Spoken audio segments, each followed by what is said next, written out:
अस्सलामु अलैकुम वरहमतुल्लाहि वबरकातुहू। हज़रात मुकर्रम, जैसा कि आप लोग जानते होंगे कि आज जुमअतुल मुबारक है और बहुत सारी जगहों पर एहतिजाजी मुज़ाहरा भी हो रहा होगा और उलमा किराम इस तरफ तवज्जो दिला रहे हैं कि चीफ़ जस्टिस साहब ने जो अपना फ़ैसला सुनाया है कादियानियों के बारे में कि वो चार दीवारी के अंदर बैठकर वो अपनी दीन की तबलीग कर सकते हैं, तो लिहाजा ये बिल्कुल बात गलत है।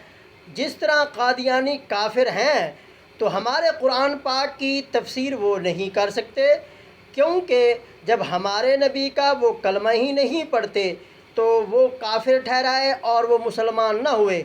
लिहाजा जो मिर्ज़ा ग़ुलाम अहमद कादियानी काना दज्जाल था उसको अगर ये नबी मानते हैं तो उस पर जो किताब उतरी हो उस पर तफसीर करे, हमें कोई इतराज़ नहीं है। जब हमारे नबी का कलमा नहीं पढ़ते तो हमारे कुरान से उनका लेना देना क्या? तो लिहाजा हमारे कुरान की कोई वो तफसीर न करें। लिहाजा कादियानी पक्के काफिर हैं।